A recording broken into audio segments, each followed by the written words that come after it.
Happy Wednesday, warriors. Does anyone have an idea why I have the number 10 on our presentation today? Well, you probably guessed it. The 10 means that we are only 10 school days, actually after today, only 10 school days away from the end of the school year. So congratulations, you've made it this far. You're almost there. Um, you are going to be finishing out the school very, very soon. So hang in there. You only have a few more days and then it's summertime. Okay, as always, we're going to start off with some interesting messages. So on this day in 1310, shoes were made for both right and left feet. Isn't that incredible? At one point, there was only pairs of shoes were similar. They were the same. There was no difference between a right or a left foot. And in the pictures here, you can see some, in the picture there, you can see some of the shoes that were worn in the past. Would you wear something like that now? I feel like that color is pretty popular though. A lot of Uggs are that color. Okay. Happy birthday to Elizabeth. Have a great day, Elizabeth. Enjoy your birthday. Today is National Rescue Dog Day. I love dogs, so this is really, really close to my heart. I've never rescued a dog or adopted a dog, but I feel that later on in a couple of years when I have the opportunity, if I can, then I will definitely um, give a home to a dog, a rescue dog, or adopt a dog. So if your family has a rescue dog, then this day is special for you. And I personally thank you for doing that because we all know that a lot of dogs need homes. So make sure you love your dog, take care of your dog, and be responsible with your dog. And you know that your dog will definitely appreciate that from you and your family. Today's quote of the day is, "My past has not defined me, destroyed me, deterred me, or defeated me. It has only strengthened me." So we can take our past experiences as something that we can learn from, that can definitely make us stronger and make us wiser. All right, so today's lesson is on conflict resolution. So, what I want you to take from today is the fact that you have what it takes to solve conflicts. I want to empower you to be able to feel confident in knowing that you can learn the skills that are necessary to solve a conflict. Conflicts can arise at any stage of life. And during the middle school years, I noticed that many of us find ourselves having to experience something with conflict. Throughout the school year, some of you probably found yourself in a conflict with a friend here and there. Knowing firsthand how it feels to be in a conflict helps you have understanding of how challenging this can be.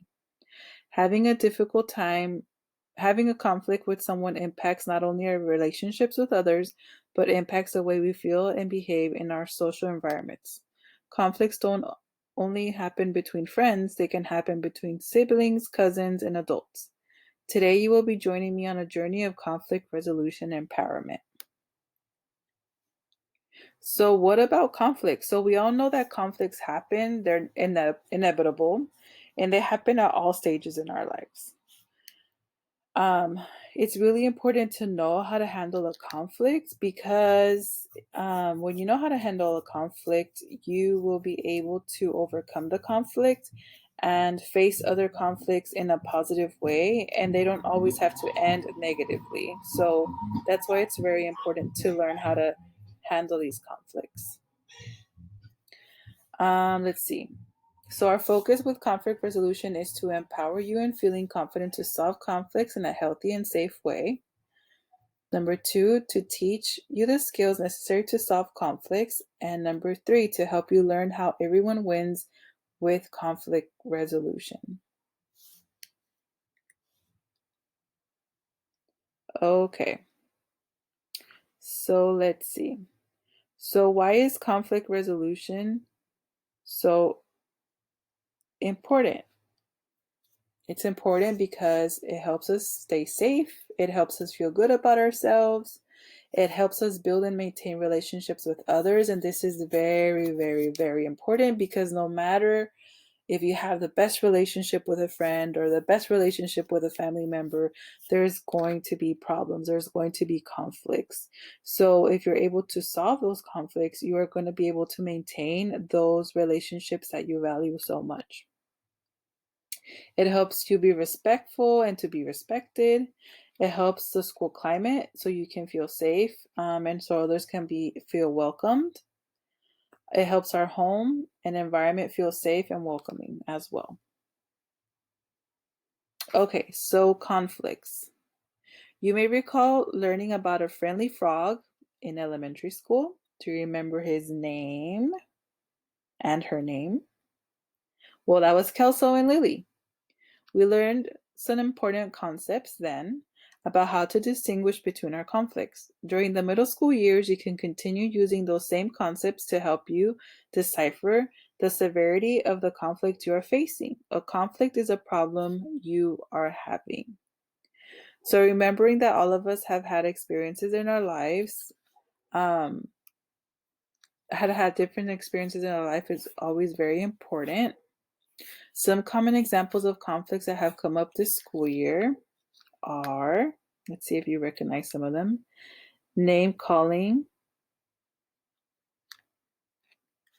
sharing information with other people that wasn't shared in confidence to only one or two people, rumors about who's dating who, that's always a big one, perception about the way someone looked at another person. Oh my goodness. Yes, this one is always coming up in conversations. Because someone looks at you doesn't mean that they want a problem with you. So please, please, please keep that in mind. Disagreements during games such as basketball or soccer. Additional conflicts, so like things being loaned to someone and that was never returned. Disagreements about views on a game. Not wanting to do chores at home, not wanting to share. So those are some other things that can be experienced. Okay.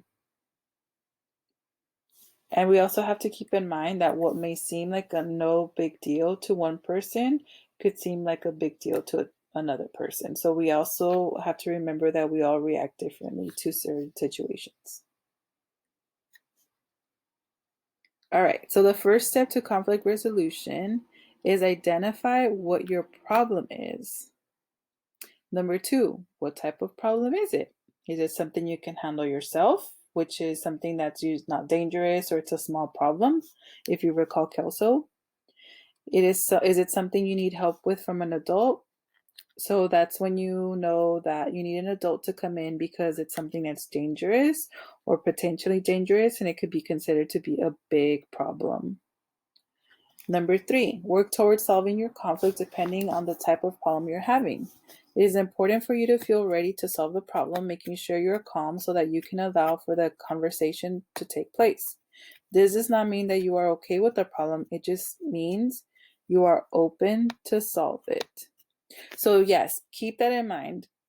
Um, you have to know yourself and you know yourself better than anyone else, and you know that when it's a good time for you to talk about the conflict. So for example, if you're really upset and you know that you might say things that are not going to be appropriate, then it's better for you to take your time, get to a calm place, and then be ready to have a conversation when you've already cooled down, because we can get to have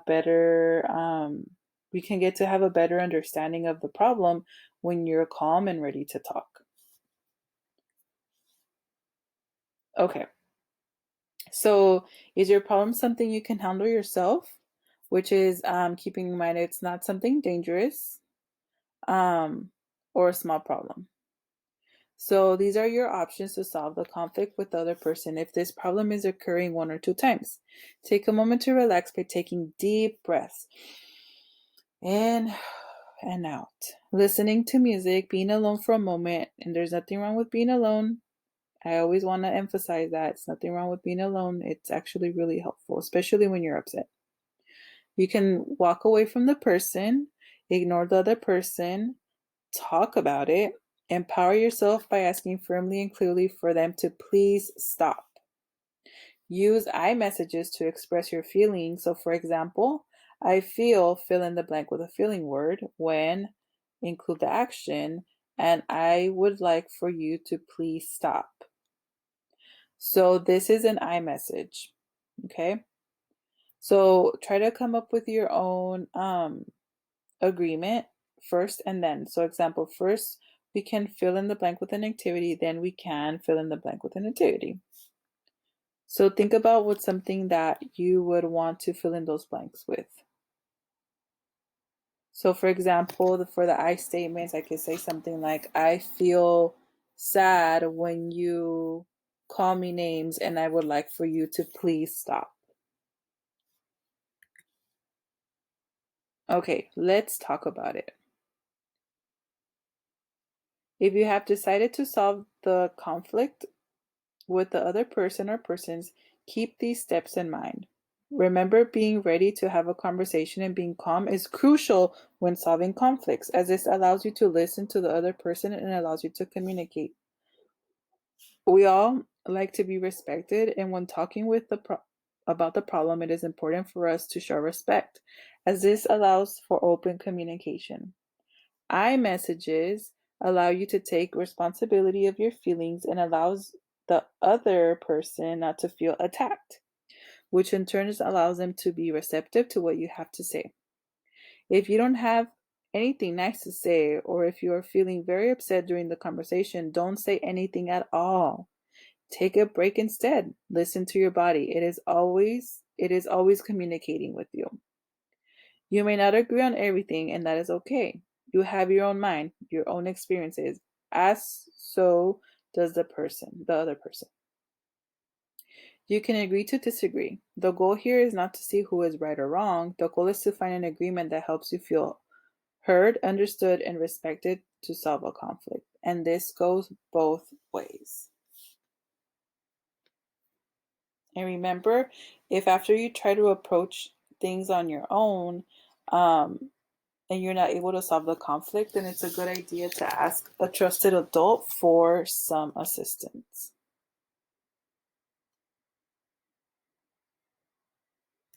Okay. So I am going to be, oh, I'm sorry.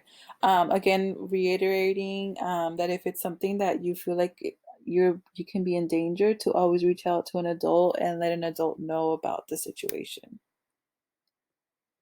So conflict resolution steps, it's blurry here, but I will be putting this PDF form below our video so that way you can check it out. I'll give you a quick preview here so you can see it better. So basically it's conflict resolution steps. And so here are the options that you can go through in order to solve a conflict.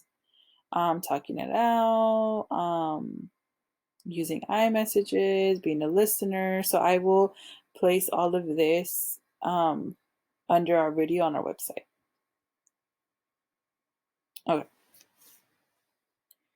Affirmations. To end this presentation, keep these affirmations in mind. So they are, I am able and capable of solving conflicts.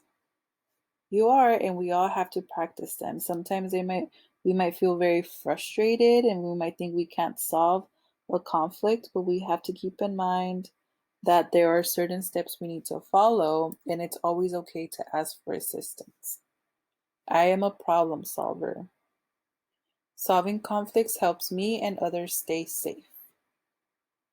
I feel good about myself when I solve conflicts. So yeah, keep those in mind. Always, affirmations are always very important, you guys. You have to try to see the positives. And you have to understand that you might not feel comfortable with doing this, but you will learn a lot from it, from this experience, and from being able um, to handle a conflict. This is something that's going to help you. This is a skill that you're going to need all your life. Okay. Well, I hope you enjoyed today's lesson. Have an amazing day and see you soon. Bye.